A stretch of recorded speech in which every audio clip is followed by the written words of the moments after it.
Thank you. Okay, we're going to talk about feelings. I had a gentleman come to me who was, he came for another problem actually. When he first came in, he sat very much like a mummy. He had parchment skin. He was 60 years old and he sat like that. And I said, "What brings you in?" And he said, "I've decided to live." I said, "It's about time." I sent him to a physical therapist right off the bat. I phoned her and I said, "This man's stiff as a board." She phoned me back after his first appointment and said, "You said he was stiff as a board." I said, "Isn't he?" She said, "Hell, he's set in concrete."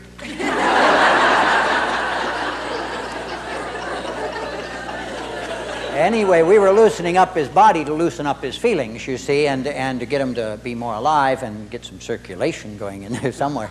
And a wonderful man, actually, and he brought his vivacious wife in. She sat there. About 5 weeks later, and she said, "I don't know what you've been doing for Fred, but boy, he's got a lot of spunk lately." But one day he came in and he was depressed, and he didn't know why he was depressed.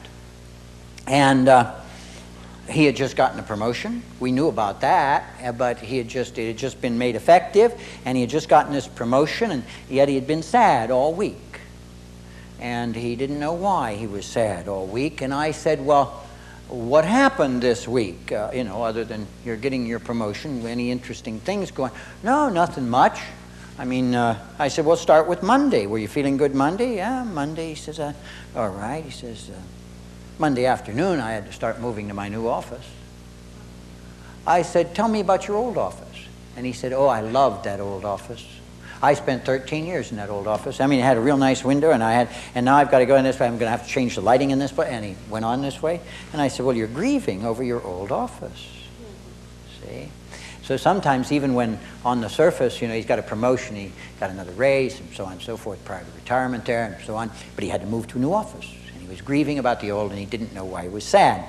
And sometimes when we get sad, we have to check that sort of thing out as to what's going on. And sometimes it's not necessarily all awful stuff. It is that when you move on, as I said towards the end of the last talk, that when we move on, when we gain something, we sometimes give up something else. And we have to look at the grieving process that occurs even in the midst of that gain.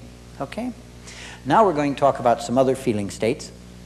One of the things I'd like you to check out sometime, though, is what your dominant feeling is in terms of your dailiness of life. There are people who are, shall we say, generally down. And you have to ask yourself, if you are, how you keep yourself down, what you tell yourself to keep yourself down, where this dominant feeling comes from.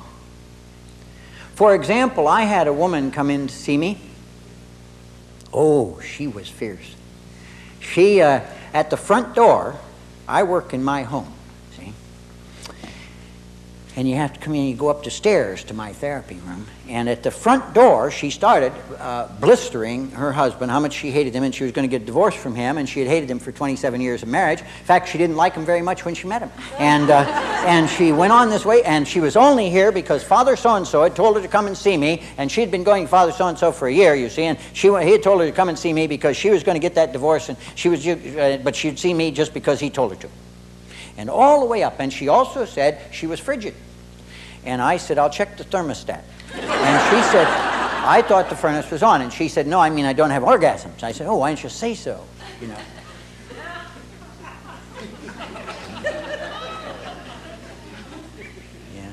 We used to always have Freudians.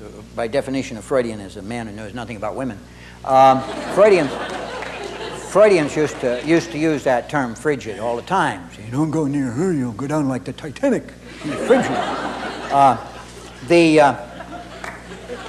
then in the 1950s, yeah, it's true, and in the 1950s, some doctors got the bright idea. They were married to women like that, and they said, "Oh, you can't say that about them because that's a very judgmental term. We gotta get a better term than that, non-judgmental." So they came up with anorgasmic, which sounds like terminal asthma, My God, you got anorgasmia, have you? In the 1960s, some of us changed that to pre-orgasmic, a very Christian term because it's full of hope. Pre-orgasmic.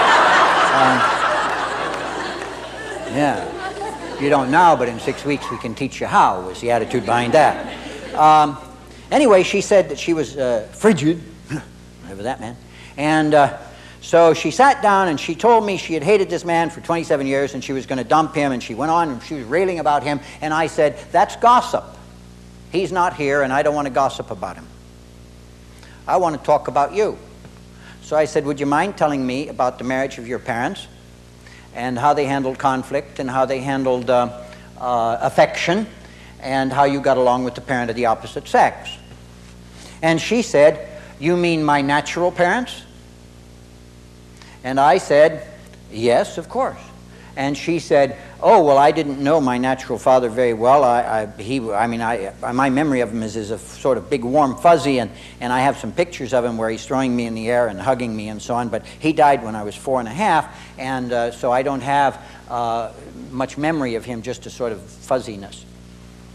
I said, well, then tell me about your stepfather and your mother, because when you said natural parents, I assume you had a step-parent. And she said, oh, well, my mother did marry again, but they didn't want me. I said, they didn't want you? What'd they do with you? Well, they gave me away to my aunt and uncle. I said, oh, well, tell me about their marriage and how they got along with one another and how they handled affection and how they handled conflict and how'd you get along with your... Oh, she said, I suppose it was a normal marriage because, I mean, you know, they fought sometimes, but they made up and they kissed. They were normally affectionate, I suppose. It was just a normal marriage. But my uncle, he was wonderful. He couldn't wait to get home and play with me, and he just spent a lot of time with me. I could do anything with him. I could talk with him, and he talked to me, and he was just wonderful. In fact, he wanted to adopt me, but my mother wouldn't let him. She said that would condemn her as an unfit mother or something, and she didn't want to go for that, so she wouldn't let him adopt me. But he loved me so much, and I loved him so much. And I said, you're talking in the past tense. She said, he died when I was 12. I said, oh, well, what happened to you? Did you stay with your aunt or go home to your mother and stepfather? She said, oh, no, I was given away to my grandmother. I said, well, tell me about your grandmother's marriage and how that went, you know. And she said, oh, well, she wasn't married then. She had been married 4 times. She said there was only one reason for getting married, and that was money. And and she was sort of an Annie Mame type, and she did a lot of wild things. She was a wild lady, and she partied a lot. But I could stay up all hours of day and night with her. We were like, instead of grandmother and granddaughter, we were like sisters. I slept in her bed most of the time, and we could talk to one another about anything. I shared with her everything, and it was just the most wonderful relationship I've ever had in my life. And I said, you're talking in the past tense. She died when I was 16. I said, well, what happened to you then? Did you go home to mother? No, I was sent to boarding school. Well, what happened to you then? Well, then I got married after I got out of boarding school. I was going with him before I got out. I didn't think I even liked him then. I said, well, what'd you marry him for? She said, well, we'd been going together so long it seemed like the thing to do. I said, I see. And so you've hated him for 27 years now? Yeah. I said, uh-huh. Angry at him all the time? Yeah. Didn't like him when you married him? Yeah. That's interesting. Kids all raised now, huh? Well, I said, why don't you just sit back and relax, empty yourself out, close your eyes. I want you to be like a big empty well. And I'm going to drop a sentence in you. And if it fits, I want you to respond. And if it doesn't fit, you just throw it right back out. See, I can never make a mistake in therapy, you see. Because if I say da-da-da and you say that's dead wrong, we just ruled that one out, didn't we? So I always succeed. So I dropped this sentence in her, and the sentence was, everybody I ever loved and gave myself away to died. And it hurt like hell, and I'm never going to go through that again. And she started to cry, and she sobbed, and she cried, and she said that was true, and so on and so forth. And I didn't let her find the Kleenex for a long time. I'm very inefficient. I hide the Kleenex. If you hide the Kleenex, see, they don't get over the tears too fast, see, and then they get it all out. And so then we finally got around to Kleenex. Use a lot of Kleenex when you do therapy now. There's also a lot of laughter, you know. Ahas do not all have to be painful. And and when we were finished with the crying, then I said, well now, you see, you didn't hate him at all. You took out a life insurance policy on him. Even from the days before you got married, you didn't want to like him too much because he'd die. Therefore, you were going to keep him alive by hating him, and now you got yourself painted in this corner. I said, what I want you to do is next week, I want you to bring this man in. I've got to meet this paragon of virtue who could put up with you for 27 years.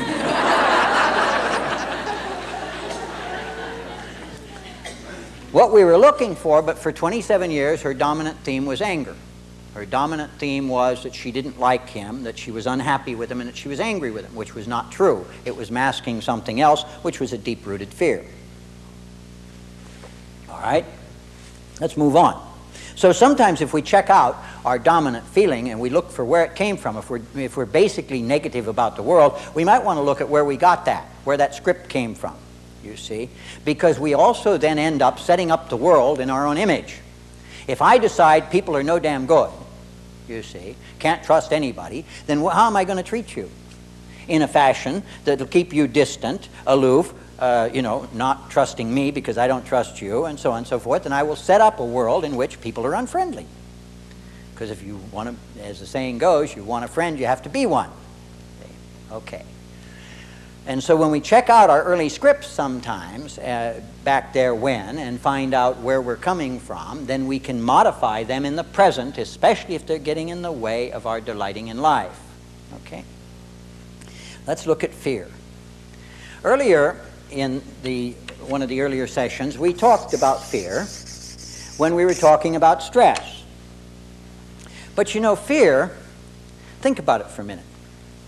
Skydiving, hang gliding, roller coaster riding, downhill skiing, motorboat racing, automobile racing, motorcycle racing, climbing El Capitan, dozens and dozens of things that you and I can name. Why does anybody do anything as silly as climbing the face of El Capitan? You tell me. Anybody tell me. Excitement, thrill, accomplishment, right. The same reason they jump out of airplanes with parachutes. I wouldn't want them to jump out without parachutes, but they parachutes. Crazy things they do. Everybody will tell you they do those things that you and I might not do, some of them. And they do them because they're exciting, they're thrilling, they're adventuresome, they're challenging, they're exhilarating, they're... And the basic way you spell every one of those words is fear. F-E-A-R. That's what they all have in common. They are all scary. That's what we call excitement. That's what we call thrilling. That's what we call challenging. That's why people have affairs. They're scary. And so on. You didn't know that. You learn something new every day. True. Oh, yeah. There's a sort of exotic nature to an affair because, you see, the fear of discovery is there. And so, therefore, it's really highly charged adrenal rush. And, of course, when they end up marrying the affairee, then they've turned it into a marriage, and it's not there anymore. It's just another marriage. The dailiness of life sets in. And 18 months later, they're back to the wife to say, I think I made a mistake, you know. And she says, I've outgrown you. You know? Okay. When we look very often at the face of any change in our lives that is scary, we might want to look at the fact that that scariness is also what we call adventure, challenge, the thrust for new growth. The newness is what scares us. And in transitional periods, there's always an element of fear. And the people who don't grow are the ones who let the fear close them in. The ones who let the fear stop them from taking this new opportunity or making this move because the status quo, painful though it may be, is better than this new thing that I don't know anything about and is scary. But other people would grab that and say, gee, it's wonderful, isn't it thrilling? I got this new job or whatever it is. You still with me? And when you start looking at the face of fear, there really isn't any such thing as a highly enjoyable life that doesn't have some fear attached to it, because if we're growing, there are scary things happening. Having a baby is scary. The first baby is real scary, right? For everybody. Buying a new house is scary. For people who've never had a mortgage, you know, who are now going to be owned by a house, they're scary. You know that. Every new stage of growth has scariness attached, you know. And so when you start looking at that one, instead of allowing it to paralyze you, and see, I've had people come who were paralyzed by the indecision about something because they were scared of making the move. And then you start translating scariness into what scariness really might be in this case, and they begin to see that what that is challenge, adventure, growth, you know, excitement.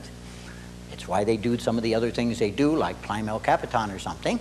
Then they begin to see that they're not really scared into paralysis, so to speak, but they're experiencing adventure. Okay? So we're back again to what you put in the foreground. How you choose to look at what's happening can change the emotional response we have to it. If instead of looking at what's going on as a frightening thing, I look on it as a challenging thing, then I might have a totally different response. Okay? Good. When we appreciate that, then we can move ahead. Somewhere I have my glasses tucked away. I have to share something with you. It's a quote from George Bernard Shaw. He said, when two people are under the influence of the most violent, most insane, most delusive, and most transient of passions, they are required to swear that they will remain in that excited, abnormal, and exhausting condition continuously until death do them part. That decision is scary. That's why my son was talking to me the other day about his upcoming wedding. That's a scary decision too. See, he's excited, he's all these other things, but there's a certain scariness to kind of make that jump into commitment. Okay, so I don't think that there's a life worth living that doesn't have some scariness attached to it. You see, it proves you're alive, you know. If you hold your breath for a minute, you're dead. You know, I mean, you deaden yourself. You go, and suddenly you're just, see. Fear is excitement. And if I get paralyzed in my fear, you see, I will stop breathing. You ever had that happen? You get real frightened and you just, yeah. Which is why sometimes when you are in something that is nerve-wracking or fearful, it is good to remember to breathe. I mean that. The relaxation response in regard to a panic situation can save your life. And the relaxation response is nothing more or less than doing some nice deep breathing and following your breath. It keeps you alive. I've had it happen. I mean, I don't want to get into the story, but I was once trapped on the face of a cliff, and by breathing, I didn't fall, see, because I got myself calmed down enough to think rationally, okay, and to do something. Okay. It's okay to be afraid at certain situations. If you're not afraid in certain situations, you're not using your skull. I'm certain many of the men here were in combat situations, and they would understand what I mean when I say that I wouldn't have wanted anybody beside me who wasn't scared. Exactly, right. He agrees. You wouldn't want anybody around who wasn't scared. They'll get you killed, you see, because if you're in certain situations, you've got to be scared. Okay, it's just considered reasonable. But there are people who kick themselves if they get scared. There's another factor, but unfortunately many men don't like to admit when they're scared, so what they do is they run around and they mask one emotion with another. And I mentioned this earlier in passing. And the reason I bring it up now in dealing with our feelings is very often when we are disappointed, upset, or disillusioned, let down, feeling fearful, the males, particularly among us, but also some females, will turn around and mask those feelings with anger. So that, for example, when I'm dealing with teenagers, telling them how to raise their parents, which is a major role they have. See, their parents are in middle-lessons and just going nutty, and they're scared out of their wits. And so the kids always raise questions like, why do my parents yell so much? And things like that, see? And they'll get into big, heavy arguments with their parents, and the parents yell a lot, see, and they don't know why. My father's always angry at me, you know, and so on. And the reason is, I say, oh, well, you know, they're scared. And they say, they are? Because they still think of them as giants, see? They're big giants. I say, sure. I mean, when you say to your dad, how about changing the curfew time this evening? And you're a young girl, and your lunk is out there honking the horn of that pickup truck. He says no. See, that's because I tell him they've chosen the wrong time. And then you'll say, why not? And he'll say, because I don't want you to. Not tonight, you know. Why not, you know? And so on. And they get in this big argument, and I said, it all has to do, you think you're talking about time, he's talking about sex, and he's scared silly. See? And so what you got to do is say, I know it's scary to you, Dad, but I'm growing up. You know. There are other times when scariness, when we get scared, and we get disappointed in somebody and whatever. My daughter Jennifer was going out with a young gentleman, and she's got a brain. who rode a motorcycle in San Francisco. And so I had gotten her to, at least, since she was 18, I had her agree for my peace of mind, would she at least wear a helmet when on the back of this motorcycle so that when I buried her, her head would be in good shape. That's the way I put it. She agreed that she would do that for my sake, you see. And then one evening I came down from my evening client to my dining room, and there was Jennifer, my 18-and-a-half-year-old flaming redhead of a daughter at that time, 18-and-a-half. And she was trembling, and she had a little scar, bruise here, and one on her wrist. And it turned out that she had felt that she really didn't need it, the helmet, because they were only going 6 blocks, and it was on the 3rd floor, and she was down on the ground floor, and and so they had gone down, and they were near Castro Street, and they were turning a corner on this motorcycle, and a transvestite made a left-hand turn out of the right lane. This is San Francisco. And I kid you not. You'd think I throw those things in. I'm telling you the truth. And my daughter went over the head of the motorcyclist, landed on her back on top of the car, and landed on her head on the sidewalk on the other side. But I want to assure you there's no concussion, and I'm all right, and I've just got this and this, she said. Now, what would you have done in that situation? Been angry with her. Yeah, you probably would have. See? That's why you're here.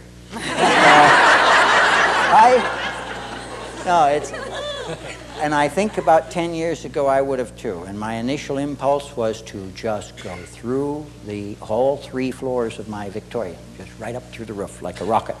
Instead, I stood up and I said, "Come here. Put your hand on my heart." And she did, and it was pounding away. I said, "You've just scared the hell out of me. See, you have just really scared me." And then I hugged her and I said, "I'm so glad you're alive." See, I said, "You realize it could have been a police officer down here asking me to come down to the morgue where you damaged your head? You know, without that helmet, I told you to wear the helmet so your head would be all right."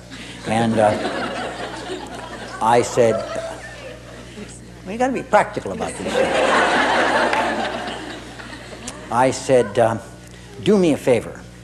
As long as you're staying here, I'm going to be worried about you on that motorcycle. So for my sake, will you not ride it anymore?" And she said, "Oh, I don't want to. No, that's right. That's okay. Yeah, well, fine." 3 days later, she commented to another person who told me, if he had forbidden me to ride it, of course I would have had to tell him who was in charge of my life. And I didn't really want to. But when he put it that way, how could I refuse? When you put it on the context of love, I say, if you care about my feelings, you won't do that, because it scares me, instead of getting angry and berating her and all the rest. And it became a moment of growth.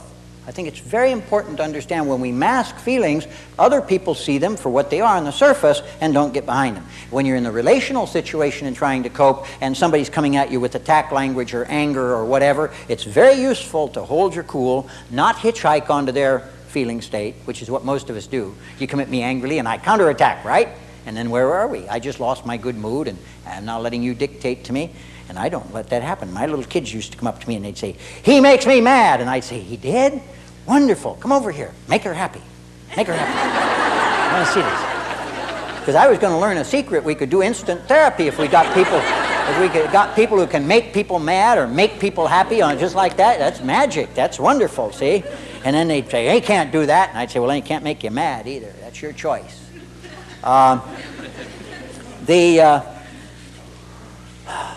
So that if instead of getting angry back or hitchhiking on your lousy mood, I say, "Gee, you sound disappointed about that," or if I hear you right, you're upset about thus and so, or that, da-da-da. Then I've just taken the sting out of it. I've gotten around to what you're masking. If I'm paying attention, I can usually do that.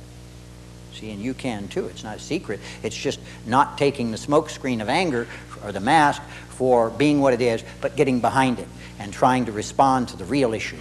Somebody's disappointment, somebody's feeling let down, somebody's being scared, see, and they're masking it with anger, which is usually the mask that is used by most people, especially males, because they find that socially acceptable, see. which is still it's part of being barbaric. Okay. The message of mild depression, on the other hand, is, as I said earlier, it's an area of dead space in us that's craving life. And it's come to our attention that we've got this dead space. Well, that's when you start looking around for where you want to put that energy, where you want to go with it. Because it usually is a sense of I'm not, well, it might even take the phase of boredom, you know, where some boredom and depression come together sometimes. And where what's going on is my awareness of that tells me I need some new direction to my energies, some new creative elan. I'm not alive in this moment at that point. And it's useful to check that out. Some people get stuck. They get stuck in a decision-making place. They get stuck in a pattern, a routine, a pattern of relating, whatever, and they don't know how to get out of the stuck space. We call that an impasse situation, and they feel stuck. They just feel stuck. Now, one of the ways we handle stuckness is the same way we handle closing, and that is to have the person, especially if it's a decision with a yes or no, we split them. People are always running around split up anyway. My task is to put them together, but sometimes to put them together, you exaggerate the split. So you say, well, put the yes side over there and the no side over here, and let's hear this argument. So they say da-da-da-da-da, and then the moment they start to pause, you say, well, move over the other side. How do you answer that? And they answer that. And then they say da-da-da-da-da, and then they move over here and they answer that. See, and you back and forth. And the wonderful thing about doing it with a therapist is he gets to pay attention and make sure you hear what you're saying. Because a lot of people will say, well, I was telling myself the other day. And I say, what'd you answer? And they say, answer? I said, well, what'd you do about what you told yourself? Well, I don't pay any attention to me. You know, I mean, really, a lot of people tell themselves wonderful things and never follow their own advice. But the impasse comes when I feel sort of balanced. Either the scariness or something is holding me in this situation where I'm neither there or here. It's a state of indecision for some people about job choice or career choice or a marital choice or you name it, or other things, you know, it depends. And they'll get in this space, and it's useful for you then to do that. And the usefulness of having somebody who knows what he's doing is that I can stop people and say, did you hear what you just said? Or would you mind repeating that a little more loudly so that everybody can hear it, meaning me and the other half of you. And then sometimes for the first time they become, or are you aware of a change in your voice from this chair to this chair? Which one's stronger? And sometimes we can work out an impasse situation in a single session of that sort of thing. Now, sometimes you can do it on your own by writing a dialogue in writing and follow the dialogue. I had one man who was an administrator for a big institution who had gotten into the habit pretty soon of having these dialogues in his car with his tape recorder on, and then he would play it back and become his therapist. See, so he could hear both sides of the question from a third point of view, the listener here, and figure out where his voice sounded stronger and so on. Yeah, it's interesting to work those things out that way. See, we've got when earlier I said that it's useful not to say, I don't know what got into me when I did that. You got into you, I said. It's useful for us to remember that we carry around a whole cast of characters in us. See? If there's a foot soldier in me out of the experience of the Army, there's also a lonely 12-year-old in there. There's also a scared first grader who was maltreated in the first grade. There's also, you know, and I can go down the line. And we all have all those characters in us, all kinds of characters. It's really useful not to disown any of them, especially not to disown the disreputable ones, because then we'll stay unknown to ourselves, see? And then we'll also find it more difficult to like other disreputable people. Well, it's true. What I reject in you is what I'm most scared of in me, right? Right? Yeah, good. Okay. And so sometimes when we get into these situations, it's necessary to take a look at what part of me is holding me back, or what part of me is scared of this, or what part of me is angry at that, and what am I really responding to? Because, for example, if I overreact to something you do, overreaction by very definition means the reaction is out of proportion to the cause. The action I'm taking now, the effect is out of proportion to what caused it. So then, therefore, the cause is not in what just happened. What just happened triggered something in my past. And I'm now responding to whatever it is I'm guilty about, or whatever happened back there, or whatever happened in those days. Okay. And when I check that out, then I'll get an appropriate response in the present. Am I making sense to you? Okay. That kind of awareness is an ongoing sort of continuum. And when we become aware in certain ways, now, one of the problems with doing a day like this is somebody gets aware. They say, aha, I have just discovered a new way of handling this. I have all of my life, when somebody presses button A, I have done B. And that's really lousy. It always has this bad effect, etc. So from now on, I've learned from Barbeau, when I get button A pushed, I'm going to do Z. Now, what happens the very next time button A gets pushed? They do B. They go right to B. Then what do most of them do? They say, damn, I'll never change. And they kick themselves, see, because they think kicking themselves is a way you change things. All that does is lose energy. Forget it. My point, and especially if they do it once or twice, then they give up. Never change. There's no hope for me. Depression. I always point out to my clients and to you that that's normal. You spent 20, 30, 40 years, whatever it is, going from A to B. You're not going to change it by just changing your mind for the moment. You're getting a new insight. Nope, the habit pattern will happen. But if you, when this happens, you stop right there and you say, whoops. See, good term. Whoops. Just did B again. And you go back, if at all possible, and you redo it to Z. You say, I really meant to handle this differently this time, so let's start over. And you do it, then you'll find you only have to do that oops about twice, and the next time what happens is you're halfway to B, you get halfway, and you stop and you say, whoops, right about here, see? And you turn around and you come back and you do Z. And the third, fourth, or fifth time, it depends on whether you're a slow learner or not, you'll only be about a third of the way. And you'll say, oops. And pretty soon, your A gets pressed and you're doing Z instead of B. But it takes a while to reprogram ourselves for most things. Not everything, but most things. You know, if we've got habit patterns we're trying to break. That's why insights that come from our awareness don't change us necessarily. It's how we apply them. Insights are just so much nonsense unless we apply them. And if we apply them thinking they're going to be instant cures or something, we very often are mistaken. Not always, very often. See, I've seen people turn their lives around very quickly. Depends on what we're dealing with. But the thing is not to discourage oneself with kicking and self-criticism of that kind. And also, as I say, so that the awareness process is one that gives us power. Because if I operate out of a lack of awareness of why I respond this way or what's going on there, then I'm an automaton. Every time you press button A, I do Z. And I have no, you know, and it gets me in trouble every time or whatever, and then I keep wondering how I do this to myself, quote. But I never check it out to find out. So the awareness continuum becomes very, very important. I think it was in one of my films I talked about, one of my earlier films, I talked about if I were talking to you and you're all making funny faces and I don't know why. You know, people going, you know.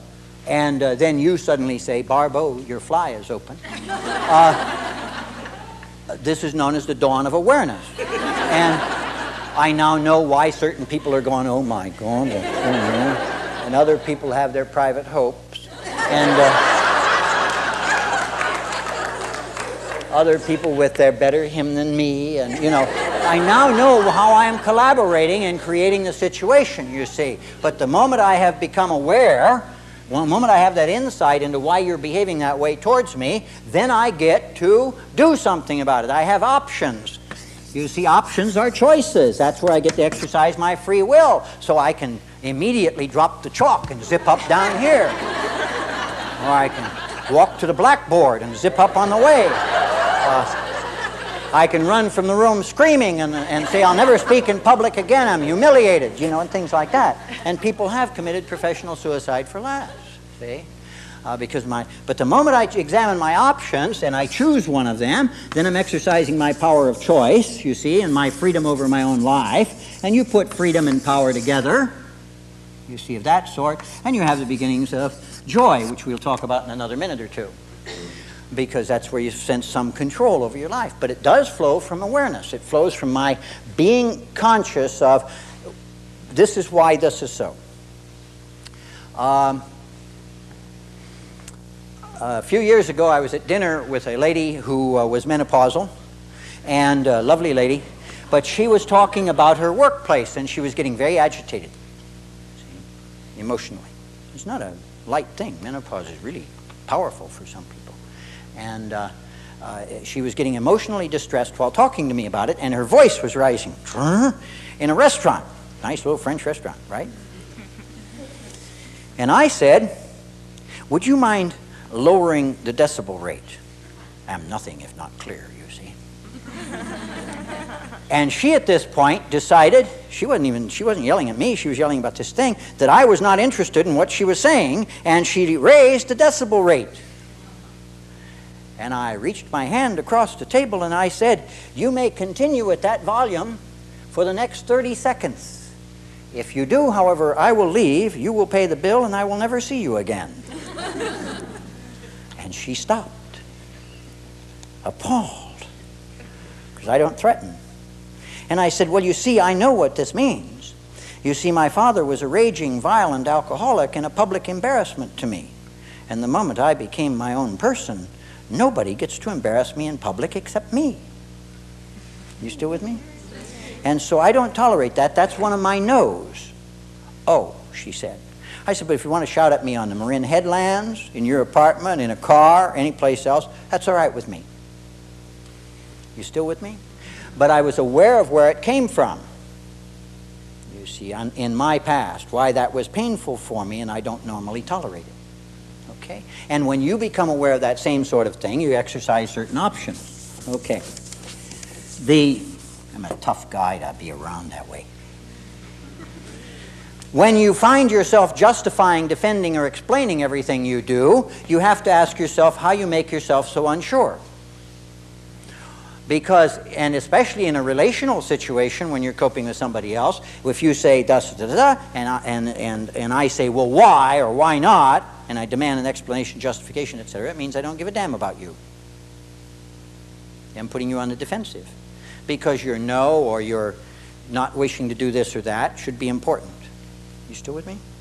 But if I feel that I have to explain or justify everything I do, then I have to ask myself how I wound myself, how I got in that position of feeling so weak, that it's just because I do it, it's important. Right? I am making sense, I think, even if it's late in the day. Okay. We have a couple of other things I would like to cover before we conclude. One of these things, by the way, when we talk about fears, some people limit themselves because they have these catastrophic expectations of the future. They say things like, oh, I wouldn't dare do that, like the world will come to an end. I've had individuals who were, one man had a wife, 3 children. He was in the military and had been since he left ROTC in college, and it was the only actual career he'd ever had, but they were moving around so much, his wife really wanted him to get a job in the private sector. He wanted to do it, but he was scared to do it, right? So I sat him down, and one of the ways we handle that sort of thing is we say, okay, tell me, how much money do you have, how many months could you live once you got out of the Army without finding a job in the field you want to go into? And the field he wanted to go into was one that's available. And he said, oh, about 6 months. We got some pretty good savings. I said, oh, yeah. Okay, let's say that in 6 months you don't find that job, the whole economy goes to hell. And you've used up all your money. What are you going to do then? See, and I was painting the fearful, the catastrophic vision, right? I thought I was. And he said, well, because I figured he'd have to say, well, I'll go on welfare and get food stamps or something, see? Instead, he said, I guess I have to call my father. I said, you have to call your father? You hate your father or something, right? You never want to call your father. Oh, no, my father and I get along beautifully. Well, what are you going to call him for? Well, he has this factory. He wants me to work in his plant. See, I'm supposed to inherit it one day. And, well, you got anything against that? Well, not really. I said, so you're holding yourself back in the Army on the grounds that you might not find a job in the private sector you're after, and the worst thing that's going to happen if you don't find that and you've used up your resources is you have to take a cushy job in your father's firm? And he did just what you're doing. He laughed because he had never pushed it. he had never pushed the scenario 2 steps ahead to see what he was scared of, and that it was unreal. And very often when we hold ourselves back with catastrophic expectations of one sort or another about the future, if you look closely, you find it's a cartoon. It's not really scary. It really isn't that scary, you know. If you just say, okay, well, if this happens and this happens, and the worst that could happen is this, and then the worst that could happen is this, and then, and most of the time you find it evaporates the fear. But most of us leave it unexamined, and that's what gets us, okay, and holds us back. So catastrophic expectations and actually drawing a sort of scenario for ourselves of what is going on can be extremely helpful at times. Now, anger is one of the things that most people are terrified of in terms of both the expression of it, partly because the giants lumbered around saying, "Don't you get angry with me or I'll knock your block off," see? So we get frightened of anger in ourselves. And so we will tend, if we suppress it enough, we can tend to depress ourselves by holding it in. We can tend to louse up, there's that technical term again, our love lives because of our anger. We can tend to displace our anger. Displacement is when I'm angry at you or at my deceased mother or something, and I take it out on you because you're another woman, and, you know, there we go. It has nothing to do with you. Or I can transfer my anger. A lot of transference occurs between husbands and wives who are transferring the feelings they had towards mother and daddy. But that's, I don't want to get a lot of technical stuff in here. I just want to say that anger is one of those things that many people don't handle properly. And the man who went through the post office in Oklahoma recently shooting everybody, if you read the news reports at all, you see that he never learned to manage his anger. He was always angry. That's one of the comments they make about him. He was angry at people on his route. He was always fighting with them. He had maced a dog that was behind a fence. He was in trouble with his superiors 3 or 4 times, and the union had gone to bat with him because he was always angry at everybody. Never learned to handle anger. Now, most of us think of anger as destructive. In fact, some of us were taught in grammar school somewhere, anger is a deadly sin. To feel angry is sinful. I remember hearing that in the 3rd grade. And I said, well, sister, I thought Jesus got angry in the temple. That was righteous indignation, she said angrily.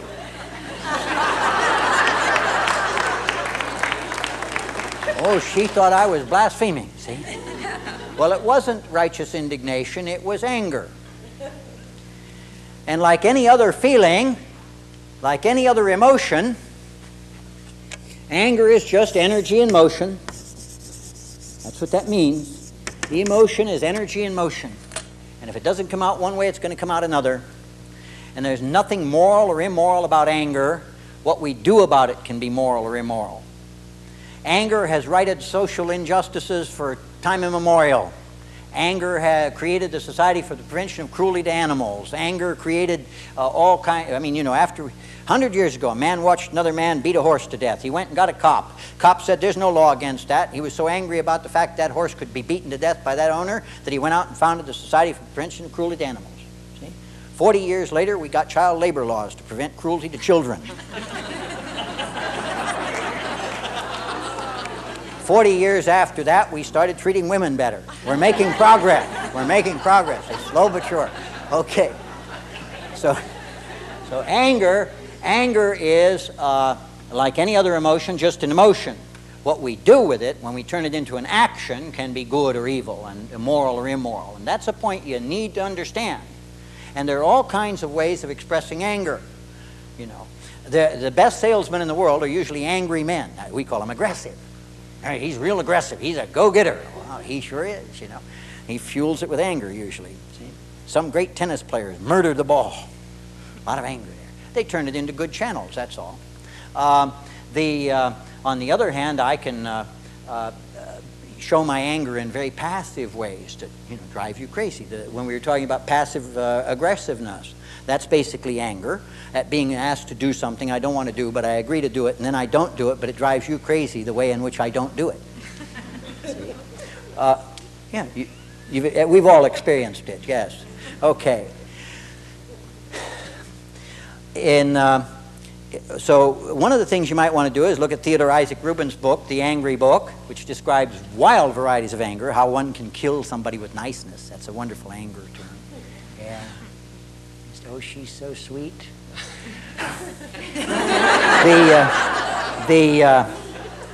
And there are, Bach did a book called The Intimate Enemy, which is a wonderful book on anger, and another one on creative aggression. We don't have time to go into great detail about it, but if you're really having trouble with, and you see some people who don't know they're angry have locked it into their bodies in various ways, and it really tears up their gut, or gives them high blood pressure, or makes them prone to greater illness because they're under such stress from the anger they're containing. And it may be anger about the past, maybe anger that goes way back. And so a lot of times one of the things we do is we tap the anger, and then they get more open about all their other feelings, because I can't bottle up one without bottling up some others. Okay? I have a couple of things I want to comment on. One of them has to do with joie de vivre. When I was a kid, I was taught literally that to be good, you had to be dead. Now, yeah, oh yeah. They'd march us into church. March us into church. The only difference between us and the coffins I used to go in behind holding the candle or whatever when I was an acolyte was that I was able to walk in. They were carried in, see. And then you had to wait, and then when you got a clap, you went into the pew, and then you knelt down. And boy, you better not breathe, smile, whatever you did, don't smile, and don't laugh, and don't talk, and you sit like this, and boy, don't even look like you're nudging somebody saying, isn't it pretty? Because if you did, you were being bad. So the closer you came to behaving like a corpse, the gooder you were. Now that's not real. That's not true. And that's why I've always liked being in Italy when I've been in Italy, because the children are all running around the church having a ball in their father's house. You know, they really are. I mean, nobody has a problem with that. It's their father's house. After all, they can run around in and out of the confessional thing, play tag. Yeah, if you haven't been in Italy, go sometime. It's a refreshing thing to see, because it educated me years ago about the fact that, gee, not everybody felt you had to be dead to be good, you know. But a lot of us have learned to suppress our joy, sometimes through that kind of educational training where being good meant being unexpressive. See? Yeah. At the very same time we were saying, Ad Deum qui laetificat. I will go up under the altar of God, to the God who gives joy to my youth. But we weren't allowed to express the joy. Remember that? Yeah. Now, sometimes it's something else that stops us from being exuberant and expressing our joy. Sometimes it's because we put such a lid on our anger that we're holding it in so nothing else can really get out. It's sort of a cesspool there. I had a woman come to me, and her problem was that she said she had never enjoyed anything in life, and she was non-orgasmic and all of that stuff. She said that. And I said, well, when did you first learn that you were not to give full expression to your joy?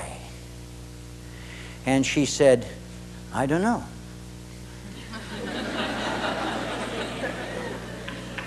I said, well, you learned it somewhere. And she said, well, I guess, because I had said, you better take a guess, because you learned it somewhere. Take a guess. She said, well, I guess must have been in my childhood. And I said, that's a pretty good guess. You're getting warm. I said, tell me, when is your earliest and your last, if you will, your last memory of when you gave full expression to your joy? And she said, I guess I was in the 5th grade.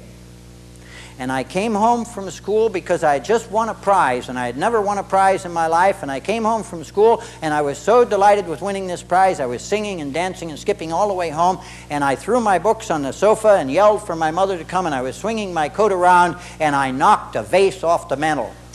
As my mother came in the room, it smashed on the floor, and she beat the hell out of me. I said, that'll teach you to let yourself go. See, so she learns. You don't do that. You get beaten. I said, your mother doesn't live with you, does she? Nope. I said, you got some vases you want to go home and break in your joy? You know. And we had to re-educate her that it was okay now. She wasn't going to be punished if she really let herself go with exuberance. And I think some of us do have that feeling that if we feel too good, God will get you. You know. And so we really restrain that element of delighting in things. And that's why I do recommend to people they take more picnics and they ride the carousel and have fun and let the child in them play. Especially if the child in you in your early childhood didn't get to play much. It's time to start taking that child out for a walk and run around the park a bit with it. Yeah, it's never too late to have a happy childhood. Okay? Well, you can always do it now. I have two things I need to read to you. One to read to you and one to tell you in conclusion. The first is something I'm going to use for my Christmas card this year that I really want to share with you because you've all been so loving. And this was written by a brother Giovanni, Fra Giovanni, in 1513. It applies very well today. He says, "There is nothing I can give you which you have not, but there is much, very much, that while I cannot give it, you can take. No heaven can come to us unless our hearts find rest in today. Take heaven. No peace lies in the future which is not hidden in this present instant. Take peace. The gloom of the world is but a shadow. Behind it, yet within reach, is joy. There is a radiance and glory in the darkness could we but see, and to see we have only to look. I beseech you to look. Life is so generous a giver, but we, judging its gifts by their covering, cast them away as ugly or heavy or hard. Remove the covering and you will find beneath it a living splendor, woven of love by wisdom with power. Welcome it, grasp it, and you touch the angel's hand that brings it to you. Everything we call a trial, a sorrow, or a duty, believe me, that angel's hand is there. The gift is there and the wonder of an overshadowing presence. Our joys, too, be not content with them as joys. They, too, conceal diviner gifts. And so at this time I greet you, not quite as the world sends greetings, but with profound esteem and with the prayer that for you now and forever the day breaks and the shadows flee away." And then I want to share with you a final anecdote about the little boy, about this high, who said, "Mr. Barbeau, what did Jesus say when he first came out of the tomb?" I said, "You mean when he talked to Mary Magdalene?" "No, when he first came out of the tomb, first Easter, when the rock rolled away and he came out of the tomb, what did he say?" I said, "Yeah, I don't know." And he didn't know enough because he hadn't taken this day to say, take a guess, see?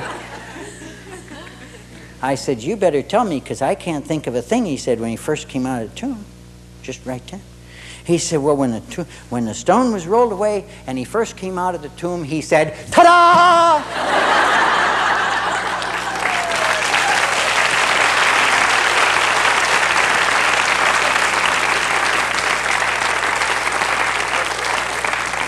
I wish all of you a lot of ta-das, and I thank you very much for being here. Tommy Moore, one of my friends I wrote a screenplay about once, on the way to the scaffold said, "You pray for me and I'll pray for thee and we'll all meet merrily in heaven." I make that my suggestion. Thank you.